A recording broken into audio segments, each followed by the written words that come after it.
No niin, nyt katsotaan vähän tällaista laivan talvivalmistelua, mitä on tehty meillä.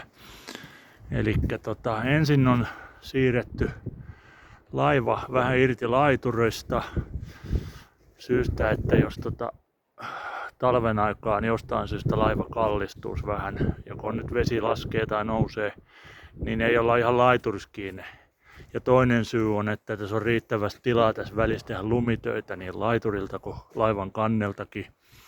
Meillä on nyt tässä on hyvä tilanne, että naapurilaivurin kanssa ollaan sovittu, että vedetään yhdessä molemmat laivat narulla vähän irti laiturista, niin saatu sillä viistee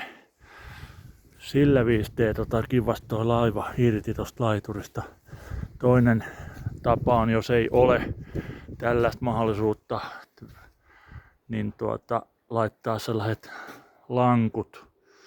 lankut tuohon laituriin, esimerkiksi ruuveen kiinni, että se pönkää ton laivan irti tosta vähän kauemmas laiturista. Niin ollaan joskus tehtykin. Mutta tää on hyvä, että on saatu naapurin kanssa sovittuu näin. Sitten meillä on täällä kansilla vielä puulaatikoita ja vähän kalusteita. Nämä kaikki viedään talveksi pois. Ne on tiellä lumitöitä varten. Jos sit lunta nyt tulee, todennäköisesti tuleekin. Maastosta on otettu viirit pois. Laivalamput on viety talveksi kotiin lämpöiseen. Noin viirit on semmonen homma, että ne jos talveksi jättää tonne mastoon, niin ne jäätyy ja tuulessa ja tuiverruksessa niin hajoaa riekaleiksi. No nykyään sen verran huonoa tekoa noin viirit, ettei ne oikein taho kestää pyhätäntä viikkoa. Sitten meillä on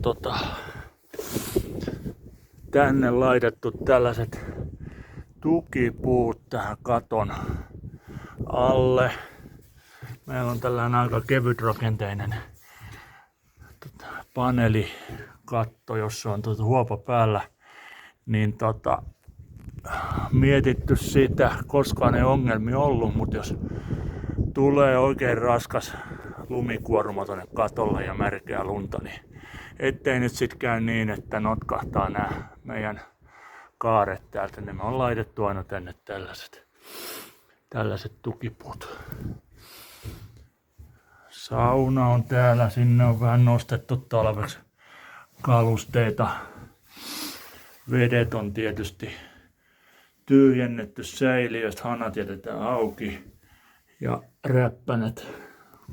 ilmaräppänät auki, että saadaan ilma vaihtumaan täälläkin. Ovet voi olla auki talven.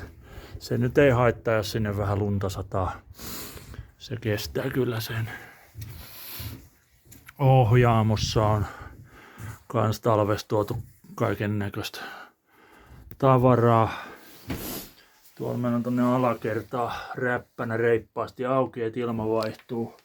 Ja täällä ohjaamossa on sitten omat venttiilisen myös, mitkä pidetään auki. Sitten meillä on tuolta lämmitin. Lämmittimestä on otettu virtajohto irti, ettei se turhaa ole valmiustilassa ja kuluttaa sitä kautta sähköä. Täällä ei oikeastaan tän ihmeempää. Sitten mennään tänne konehuoneeseen. Täältä tosiaan nämä laatikot nostellaan vielä tonne pois täältä kansilta, niin lumitöiden tieltä. Saadaan kaikki kannet vapaaksi. Se on helppo tehdä lumitöitä sitten myöhemmin. Joo, konehuoneessa sit on tehty myös toimenpiteitä. Täällä meillä on lattiaritilät nostettu vähän sivuun näin talveksi. Täällä on pari pilssipumppua. Ne tietysti testataan, että toimii. Toinen on tuolla.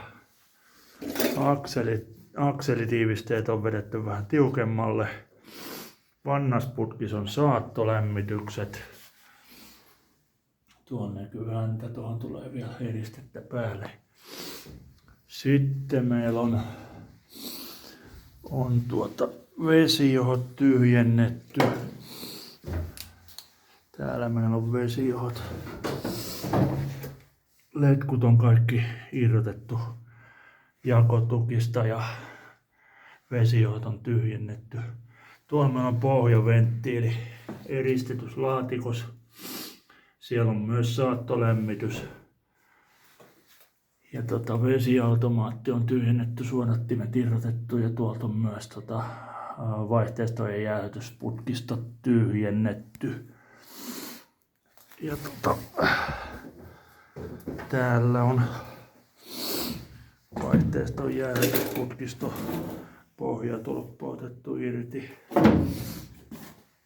Nämä putkistot, letkustot, mitkä menee seinästä ulos, niin jos ne on lähellä vesirajaa, niin ne on syytä tulpata ulkopuolella puutapeilla. Meillä oli aikaisemmin täällä aika vesiraja, me nostettiin ne tonne vähän ylemmäs, niin ei ole sitä vaaraa, että jos jälleen nousee vesi, niin noita putkia myöten tulisi sisään vettä. Akku on nyt tällä hetkellä latauksessa. Sen voisi jättää ylläpitolataukseen, mutta se kun on täynnä, niin ei ole mitään tarvetta. Se ylläpitolatauskin on vähän kyseenalainen juttu. Täysillä akuilla pitää kuukausitolkulla. Olen ymmärtänyt, että se rasittaa akkuja turhaa, jos sit pidetään ylläpitolatauksessa ihan tyhjän panttina. Sitten mennään sisälle.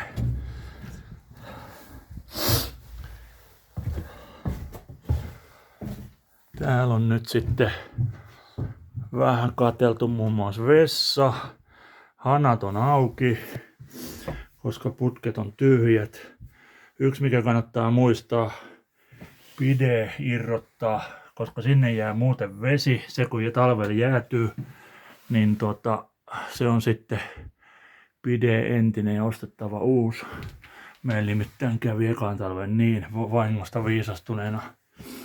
Sitten vessanpönttö on laitettu lasinpesunestettä, ettei se jäädy. Säiliö on tietenkin tyhjennetty. Saman keittiöhanat on aukiasennus ja tyhjät. Jääkaapin ovet on levällään. Täällä on sitten myös ilmaräppänä auki.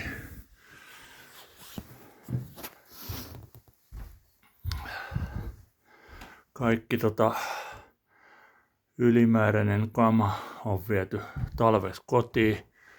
Tässä meillä on avonainen luukku, mistä ilma vaihtuu hyvin. Patjat on nosteltu pystyyn, ettei ne turhaan kerää kosteutta. Myös täältä näin.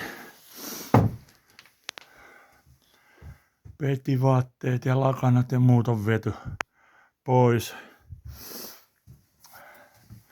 Täällä nyt on vielä patjat paikallaan, mutta muuten on vähän niin kuin laitettu tuultumaa. Täällä on myös ilmaräppänät meillä auki koko talven. Silloin ilma vaihtuu. Jotkut käyttää niitä kosteuden poistajia. Ne on ihan ok, jos on vähän umpinainen tila, mutta tällään kun meillä on hyvin ilmava, ne on ihan turha pitää mitään kosteuden poistajia. Me ei voida koko maailman kosteutta poistaa. Niin kosteuden poistajia, kun täällä koko ajan tulee uutta ilmaa, niin tää on tälleen toiminut hyvin ja muun muassa paneloinnit, nämä kaikki on ilman mitään käsittelyä, niin se ei ole mitään lakkaa eikä öljyä ja ne on hyvin täällä nyt 10 vuotta toiminut näin. Tää on todettu hyväksi ratkaisuksi tällä tavalla tuulettaa tätä. Sitten meillä on tuolla lattian alla ruumassa akut. Katsotaan täältä akkujen tila. 13 volttia on tällä hetkellä. 3 amperia menee, kun on vähän valoi päällä. 0,7 amperia jopa tulee. tulee tuolta taivaalta nyt.